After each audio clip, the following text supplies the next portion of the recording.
जादुई झील। दूर दराज के पहाड़ों के बीच एक हरा भरा गांव बसा था। गांव में दो बहनें रहती थी, कनक और मीनाक्षी।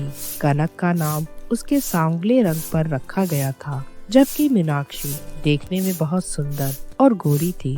पर स्वभाव में दोनों बहनें एक दूसरे के विपरीत थी। मीनाक्षी अपनी खूबसूरती पर बहुत घमंड करती थी और अक्सर अपनी बहन कनक का मजाक उड़ाया करती थी। पर माँ को दोनों बेटियों से बराबर प्यार था। फिर भी दुनियादारी के चलते उन्हें कनक की कुछ ज्यादा ही चिंता रहती थी। कनक, तुम्हें देखकर तो ऐसा लगता है कि तुम जादुई झील में नहाने के लिए ही बनी हो। मैं जैसी हूँ वैसी ही ठीक हूँ। ठीक हो, तुम्हें देखकर तो लगता है कि भगवान ने तुम्हें बनाने के बाद अंधेरे में रख दिया होगा। कनक चुपचाप यह सब सुनती रहती थी। उसे दुख तो होता था, लेकिन उसने अपने दिल में यह ठान लिया था कि वह अपने रंग रूप से नहीं बल्कि अपने कर्मों से अपनी पहचान बनाएगी। कनक बेटा, काकी के कपड़े आए हैं, इन्हें जल्दी से सिल दे। और हाँ, उनकी चुनरी पर सुंदर से कढ़ाई भी कर देना। माँ, पर अभी तो हम दोनों खेलने जा रही हैं और आप थोड़ा काम मीनाक्षी को भी तो दे दिया करो। बेटा, तुम तो जानती ही हो मीनाक्षी की आदत। उसे जो भी काम कहूँ वह उसे बिगाड़ कर रख देती है। और तुम मेरी प्यारी बेटी हो, भगवान ने तुम्हें गुणों से भरपूर बनाया है। और एक बात याद रखना बेटा, यह गुण ही तुम्हारी हर जगह तारीफ करवाएंगे। माँ यही चाहती थी कि मीनाक्षी का तो रंग रूप देखकर सब उस पर मोहित हो जाते हैं। इसीलिए कनक में इतने गुण हो कि कल को उसे भी उसके ससुराल में पूरा मान सम्मान मिले। एक दिन दोनों बहनें जंगल के रास्ते घर लौट रही थी। क्या दीदी, तुमने तो कहा था यहाँ से घर बहुत पास है। कितना सामान है हमारे पास, हमें बैलगाड़ी से ही घर जाना चाहिए था। मीनाक्षी, तुमसे ज्यादा सामान मैंने उठा रखा है और तुम इतना कैसे थक गई?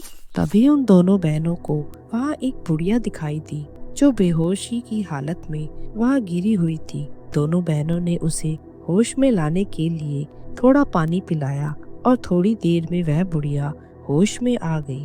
भगवान तुम दोनों का भला करे।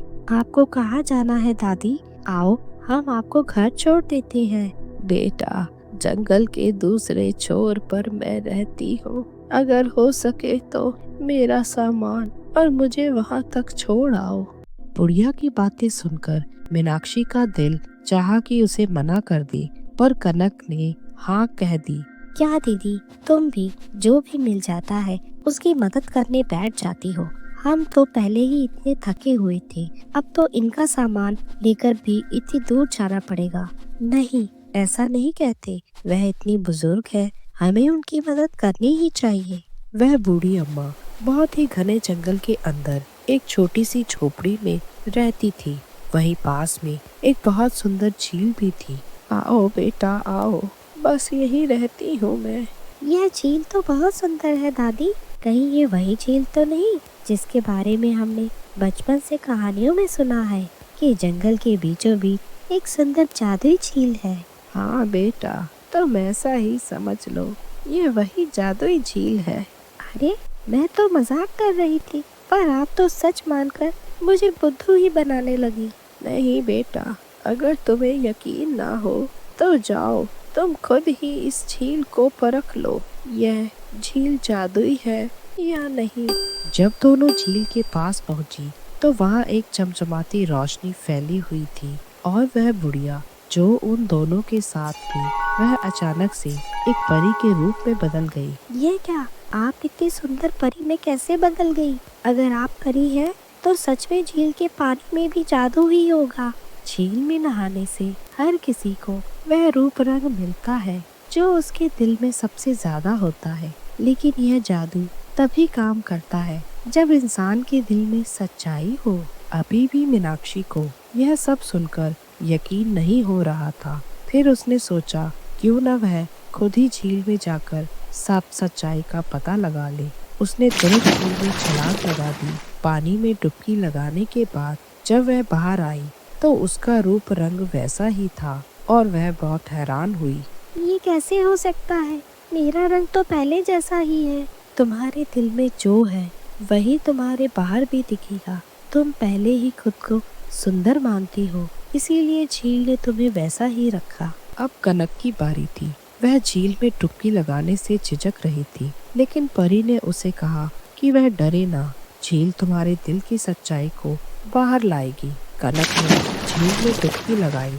जब वह पानी से बाहर आई तो उसे देखकर सब हैरान रह गए। उसका सांवला रंग सुनहरे आभा में बदल गया था। उसका चेहरा सूरज की किरणों जैसा चमक रहा था, लेकिन उसकी आंखों में वही सादगी और मासूमियत थी जो पहले भी थी। ऐसा कैसे हो सकता है? मैंने भी तो झील में डुबकी लगाई थी। कनक के दिल में खुद को स्वीकारने और दूसरों को प्रेम करने की भावना है। उसका रंग रूप बदलने के पीछे उसकी सच्चाई और सरलता है, जबकि तुम्हारे दिल में केवल दूसरों का मजाक उड़ाने और अपनी खूबसूरती पर घमंड करने की भावना है। मीनाक्षी यह सब सुनकर चुप हो गई। उसे अपनी गलतियों का एहसास हुआ, लेकिन वह यह मानने को तैयार ही नहीं थी। झील से लौटने के बाद गांव के लोग कनक को देखकर हैरान थे। अब हर कोई उसकी तारीफ करता, लेकिन कनक के स्वभाव में कोई बदलाव नहीं आया। उसने लोगों को समझाया, झील का जादू केवल बाहरी सुंदरता नहीं देता, बल्कि यह हमें सिखाता है कि असली सुंदरता दिल की होती है। मीनाक्षी ने भी धीरे धीरे अपने व्यवहार में बदलाव किया। उसने कनक से माफी मांगी और उसे अपनी बहन के रूप में स्वीकार किया। दोनों बहनों ने मिलकर गांव में एक संदेश फैलाया, सुंदरता बाहरी नहीं बल्कि भीतर की होती है। ऐसे ही और मजेदार वीडियोस देखने के लिए लाइक, कमेंट, शेयर और सब्सक्राइब करें हमारे चैनल को। Thank you.